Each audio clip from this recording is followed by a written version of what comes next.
السلام ناظرین اکرام، میں اسکر چودھری اور آج سیٹرڈے ہے۔ مڈ نائٹ سے کچھ تھوڑا سا وقت اوپر ہو چکا ہے یہاں اسلام آباد میں، اور اسلام آباد میں کچھ اہم مہمانوں کے استقبال کی تیاریاں تقریباً مکمل ہو چکی ہیں، اور اگلے جو 48 گھنٹے ہیں اب وہ انتہائی اہم ہیں پوری دنیا کے لیے،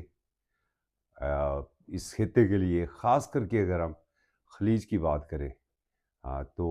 انتہائی اہم ہے۔ اور پریزیڈنٹ ٹرمپ جو ہیں وہ اپنی ٹویٹ میں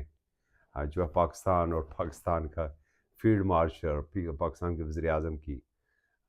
تعریفیں کر رہے ہیں، ساتھ یہ بھی کہہ رہے ہیں کہ اگر مجھے جانا پڑا اسلام آباد تو اسلام آباد جاؤں گا۔ جو مصدقہ ذرائع ہیں اس میں جو خبر آپ سے شیئر کرتے چلیں کہ ایران اور امریکہ کے درمیان جو ڈیل تھی اس کی تیاریاں تقریباً تمام مکمل ہو چکی ہیں۔ مور دین 98% جو ہیں وہ معاملات بالکل طے ہو چکے ہیں، شاید کچھ 2% اس میں رہ گیا ہو، اور اس میں سب سے اہم رول جو تھا وہ فیلڈ مارشل سید عاصم منیر صاحب کا تھا، جو انہوں نے 2 روز تہران میں لگائے، اور ایک دو سب سے پہلے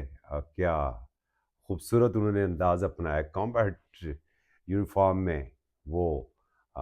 میدان جنگ میں گئے ہیں، جنگی لباس میں میدان جنگ میں گئے ہیں، اور جس طرح کہتے ہیں نا کہ نہ کوئی ڈر نہ کوئی خوف، حالانکہ یہ وہی سرزمین ہے جہاں پر ایران کی ٹاپ لیڈرشپ کو جو ہے وہ نشانہ بنایا گیا تھا،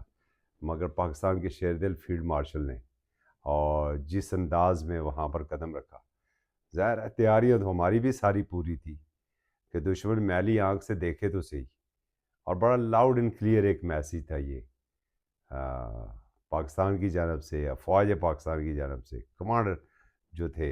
افواج پاکستان کے فیلڈ مارشل سید عاصم منیر، اور پھر اسی انداز میں ظاہر ان کا وہاں پر ویلکم بھی ہوا،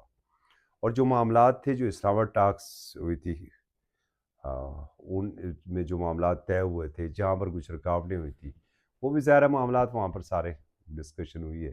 ساتھ ہی پرائم منسٹر تو اس وقت ترکیہ میں ہیں، اور سعودیہ، قطر اور ترکیہ، اس کا مطلب بہت سی جو برف تھی وہ پگھل چکی تھی۔ جو خبر آپ سے یہ شیئر کرنی ہے کہ اسلام آباد کے اندر تمام تیاریاں مکمل ہو چکی ہیں، اور میڈیا کے لیے بھی وہی JGC کا وہ خوبصورت حال دوبارہ سجے گا۔ انٹرنیشنل میڈیا ساتھ بتاتا چلوں کہ ابھی بھی اسلام آباد کے اندر موجود ہے، بڑی اچھی اچھی اسلام آباد کی خبریں دے رہے ہیں، رپورٹنگ کر رہے ہیں، اسلام آباد کا ماحول بتا رہے ہیں، پاکستانیوں کا بتا رہے ہیں، اور اپنے جو ویلاگز کر رہے ہیں اس کے اندر وہ بہت سی تعریفیں کر رہے ہیں۔ آج جو مصدقہ ذرائع سے جو ہے وہ ایکسپیکٹڈ یہ ہے کہ پاکستان کا جو ہے وہ ایئر سپیس بند کر دیا جائے، اور ایئر سپیس کیوں بند کر دیا جائے کہ کہیں کوئی شرلی نہ چھوڑے، کہیں کسی کو شرارت کا کوئی موقع نہ ملے، چونکہ بڑے خاص مہمانوں کی آمد ہے، اور جب بڑے خاص مہمانوں کی آمد ہوتی ہے تو پاکستانی بڑے کھلے ڈلے ہیں، اور بڑے کھلے ڈلے انداز میں وہ استقبال بھی کرتے ہیں۔ اور ایک بات، جیسے ایرانی وفد آیا تھا تو اب تو پوری دنیا جان چکی ہے کہ ہم کس طریقے سے لے کر آئے تھے اور کس طریقے سے واپس چھوڑ کے بھی آئے ہیں، اور شاید ہی مجھے یاد نہیں پڑتا، صحافت کا اتنا سا طالب علم ہوں کہ شاید ہی آج تک جو پاکستانی تاریخ میں کبھی ایسا ہوا ہو کہ ہم نے اپنے آثار میں مہمانوں کو واپس ان کی سرزمین پر چھوڑا ہو۔ اب دیکھیں نا، کل وزیر اعظم جب قطر گئے تھے تو قطری فضائیہ نے ان کے طیارے کو اپنے آثار میں لیا، سلامی دی، ساتھ ساتھ چلے۔ ہمارے پاس بھی جب آتے بڑے مہمان تو ہم اسی طریقے سے ان کو استقبال کرتے، لیکن یہ پہلی دفعہ ہوا ہے کہ لائے گئے تمام تیاریاں مکمل کر کے، ہر طرف نگاہ رکھ کے، اور واپس چھوڑے بھی گئے۔ وہ وجہ یہ تھی کہ جو ایرانی وفد تھا اسے یہ خدشہ تھا کہ کہیں جب وہ اپنی فضائی حدود میں داخل ہو تو دشمن انہیں نشانہ نہ بنا ڈالے، جب وہ لینڈ کر رہے ہوں تو کہیں انہیں دشمن نشانہ نہ بنا ڈالے۔ تو پھر پاکستانی تو آپ کو پتہ ہے جو کہتے ہیں وہ کر کے دکھاتے ہیں، اور پھر پاکستان نے وہ کر کے دکھایا، اور پاکستانی شہینوں کو جو ہے وہ پوری قوم کا اس کے اوپر سلام ہے۔ تو ایک تو میں یہ آپ کو بتا رہا تھا کہ ایئر سپیس پاکستان کی شاید بند کر دی جائے، کیونکہ بہت اہم چیز جو ہے وہ جب ڈیل یہاں پر سائن ہوگی پر بہت سی چیزیں اس کے اندر ہوگی، اور نو فلائی زون ہوگا یہ سارا، کیوں کہ پاکستان کسی قسم کا کوئی سیکیورٹی رسک نہیں لینا چاہتا۔ جس سے ایک سوال یہ ہے کہ کیا امریکن پریزیڈنٹ ٹرمپ جو ہے وہ اسلام آباد آ رہے ہیں؟ تو اپنے ٹویٹ میں تو وہ خود کہہ چکے ہیں، تو باقی ہم نے انتظامات اپنے پوری کرنی ہے۔ باقی تہران کے اندر جو 2 دن فیلڈ مارشل سید عاصم منیر نے لگائے ہیں، انہوں نے ایرانیوں کو اس بات کے اوپر پورا راضی کرنے کی کوشش کی ہے، اور بالخصوص اب دیکھیں نا، ایک جرنیل ہی جرنیل کو سمجھا سکتا تھا۔ سیاسی لیڈرشپ تو خیر پہلے ہی بات کرتی تھی، اصل ایشو پاسداران انقلاب کا تھا، اور جب ٹاپ لیڈرشپ ایران کی ماری گئی تو اس کے بعد جو ان کے 32 یا 33 کمانڈر ہیں، وہ چونکہ کمیونیکیشن گیپ ہو چکا تھا، وہ کوئی ایسے موبائل یا ڈیجٹ وہ استعمال نہیں کرتے تھے کہ مبادن کے ہی ان کی ریکی نہ ہو جائے اور وہ نشانہ نہ بن جائے، تو اس لیے ہر سیکٹر کا جو کمانڈر تھا وہ اپنے طور پر بالکل وہ آزاد تھا۔ تو پھر یہ خاصا چونکہ مشکل تھا، اور ظاہر ہے کہ وہ انتقام سے بھی بھرے ہوئے تھے اور ہونا بھی چاہیے، تو پھر سارے معاملات ان کے اوپر بھی تو گفتگو کرنی تھی۔ تو بڑی حد تک یہ سارے معاملات ہو چکے ہیں۔ جو فیلڈ مارشل سید عاصم منیر وہاں پر گئے، اور وہاں پر ان کی صدر سے ملاقات ہوئی ہے، جو اسپیکر ہے ان سے ملاقات ہوئی ہے، نکات وہاں پر سارے طے ہو چکے، اتفاق رائے ہو چکا ہے، اور وہ اتفاق رائے نہ ہوتا تو ایرانی وزیر خارجہ عباس عراقچی آبنائے حرمز کو کھولنے کا وہ اعلان نہ کرتے، اور یہ پوری دنیا کے لیے ایک بہت بڑی خوشخبری تھی، اور اس میں یہ پاکستان ہی کر سکتا تھا۔ اور اس میں ایک چیز یہ ہے کہ ایران کے بھی مطالبات امریکہ نے تسلیم کیے، اور اس میں بھی پاکستان کا بڑا اہم ترین رول تھا۔ اب دنیا مان رہی ہے، ایون کہ اسرائیل خود یہ مان رہا ہے، اور بالخصوص پاکستان جب جا کے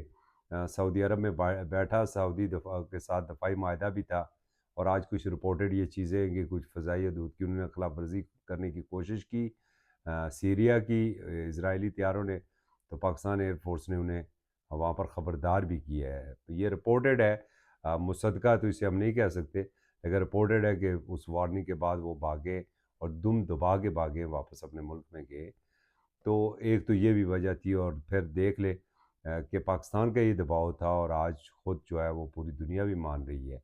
ایرانی جو سپیکر ہیں وہ بھی یہ کہہ رہے ہیں کہ پاکستانی کا دباؤ تھا کہ ایران اسرائیل اور لبنان کی جنگ بندی ہوئی ہے۔ ساتھ جو ہے وہ چونکہ یہ ایران کے مطالبات تھے، اور اس میں سے ایک وہ تھا کہ ان کے فریز اکاؤنٹس جو تھے وہ ان کے کھولے جائیں گے، واپس ان کو وہ رقوم واپس ملیں گی، پابندیاں نرم ہوں گی۔ تو یہ تو ڈیل اور کے ایگریمنٹ کے نکات تھے، اور جن کے بہت سے باتیں قبل ازیں جب عمان کے ذریعے ملاقات اور مذاکرات ہوتے تھے، اس وقت بھی اسلام آباد کے ٹاکس کے اندر بھی یہ چیزیں جو ہے وہ تسلیم شدہ تھی، تاہم جو امریکن مطالبات تھے، ایک تو بالخصوص ایٹمی پروگرام بالکل مکمل رول بیک کرنا، اسے ختم کرنا، اس کے اوپر ڈیڈ لاک تھا، دوسرا اپنا حرمز کے اوپر ڈیڈ لاک تھا، وہ تو خیر ختم ہو گیا۔ اور جو ایٹمی پروگرام کے حوالے سے چونکہ بات یہ تھی کہ ایران کہتا تھا کہ 20 سال تک، لیکن امریکہ 5 سال کی بات کر رہا تھا، پھر 10 سے 15 سالوں کے اوپر بات آئی، تو اب وہ کافی حد تک یہ اب اس کا بالکل آخری نقطہ جو رہ گیا ہے اس کے اوپر ایگری تو ہو چکے ہیں۔ اور دوسری بات یہ کہ ایران کو گارنٹی چاہیے تھی کہ گارنٹر کون بنے گا،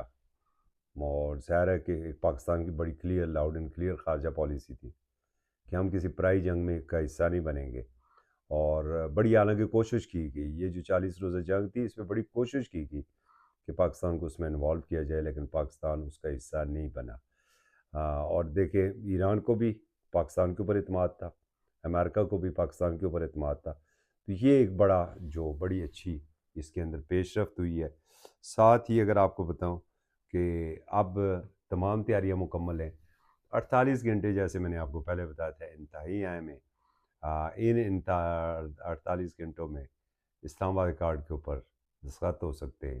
اور پھر دنیا جو جنگ کی تباہ کاریوں کا شکار تھی، توانائی بحران آسمان سے باتیں کر رہا تھا، آج دیکھ لے جیسے اسٹیٹ اور فارم ہاؤس اوپن ہوئی ہے، تو انٹرنیشنل مارکیٹ میں آئل کی پرائسز کہاں تک آ گئی ہیں. تو اب جب یہ چیز ہو جائے گی تو پھر ایک نیا ابھر کے خطے میں ایک نیا امن آئے گا. اور آج الحمدللہ ثم الحمدللہ پوری دنیا میں پاکستان پاکستان اور پاکستان ہو رہا ہے. تو انتظار کیجئے اگلے 48 گھنٹوں میں اسلام آباد کے اندر ایک بڑی ڈیل ہونے والی ہے.